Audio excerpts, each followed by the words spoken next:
श्री महाभारत खिलभाग हरिवंश पुराण भविष्य पर्व 81वां अध्याय। पिशाच को समाधि अवस्था में भगवान विष्णु का साक्षात्कार। वैश्यापंजी कहते हैं, हे जन्मेजय, तदनंतर उन भगवान विष्णु श्री कृष्ण ने उस समय उस पिशाच की ओर देखा जो अपने आत्म स्वरूप श्री हरि का ही चिंतन कर रहा था। वो शुद्ध बुद्धि से संपन्न था। वो हृदय कमल में स्थित हो साक्षात प्रणव का प्रत्येक नाम या मंत्र के साथ एक बार उच्चारण करता था और अपने आत्म स्वरूप विष्णु से ही अभीष्ट मनोरथ के लिए प्रार्थना करता था। इस प्रकार एकांत में नियम पूर्वक ध्यान लगाए घंटा कर्ण को श्री हरि ने देखा। उस समय उन जगदीश्वर श्री हरि ने सोचा कि इसके पुण्य संचय में क्या कारण है।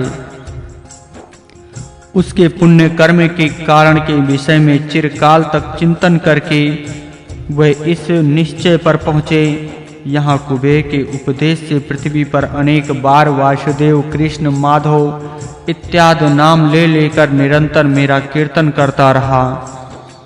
हे जनार्दन, हे हरे, हे विष्णु, हे भूत भावन भावन, हे नराकार, हे जगन्नाथ, हे नारायण, हे परायण इत्यादि नामों द्वारा नित्य दिन रात मुझे ही पुकारता रहा। सोते जागते, खड़े होते, खाते पीते, चलते फिरते और बोलते समय ही नामों का कीर्तन करता आया है। पिटारी की पिटारी मांस खाते अथवा खून पीते समय भी ये मेरे नामों की रट लगाता रहा। चिरकाल तक प्राणियों को कष्ट देकर और बहुत से मृगों का वध करके भी उनके हनन और भोजन के समय जागृत और स्वप्न अवस्था में तथा सभी कार्यों में ये मुझ वासुदेव को ही कर्ता मानता आया है। इसके इस घोर कर्म के परिवाक विनाश का ये समय प्राप्त हुआ है। ऐसा निश्चय करके वह जगन्नाथ उस पर बहुत प्रसन्न हुए। हे राजन, तदनंतर जगदीश्वर श्री हरि ने उस अनन्यान भगत पिशाच को भी उसके शुद्ध अंतःकरण में अपने स्वरूप का दर्शन कराया। उस भयंकर पिशाच ने भी अपने अंतःकरण में रेशमी पीतांबरधारी कमल नयन श्याम सुंदर पापहारी केशव का दर्शन किया।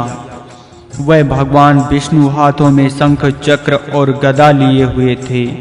उनके गले में वनमाला, मस्तक पर किरीट और वृक्ष स्थल पर कौस्तुभ मणि की शोभा हो रही थी।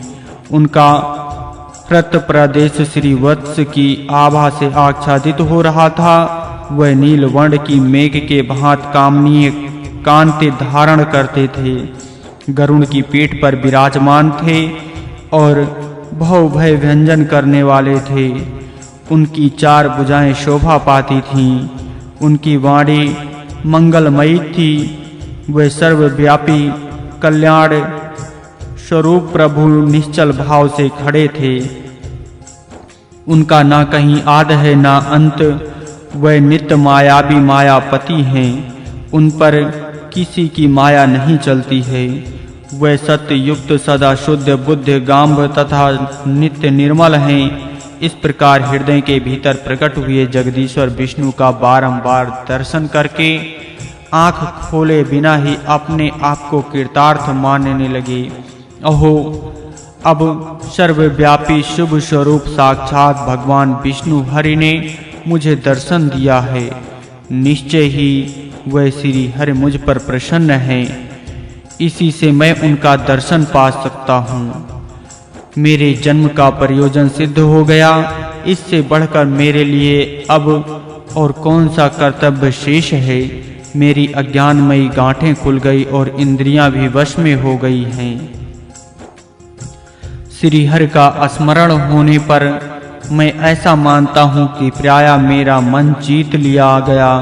मेरी त्रिविधि ऐषणाएं, लोकैषणा, वित्तषणा और पुत्र शरणा दूर हो गई और मैं पूर्ण प्रसन्न हो गया। अब इन पिशाचों से भी संबंध छूट गया। वह जो मेरा सगा छोटा भाई है वो भी भगवान विष्णु का भक्त है, अतः समय अनुसार मुक्त होकर वो भी विष्णु का सायुज्य प्राप्त कर लेगा। ऐसा सोचकर उसने आतों का पास काट डाला और क्रमशः प्राणों को उन्मुक्त करके संपूर्ण दिशाओं की ओर देखकर शरीर को सुगम करके उसके भीतर सुखपूर्वक प्रविष्ट हुआ। इस प्रकार श्री महाभारत के खिल भाग हरिवंश के अंतर्गत भविष्य पर्व में श्री कृष्ण की कैलाश यात्रा के प्रसंग में पिशाच को विष्णु का साक्षात्कार विषयक 81वां अध्याय पूरा हुआ।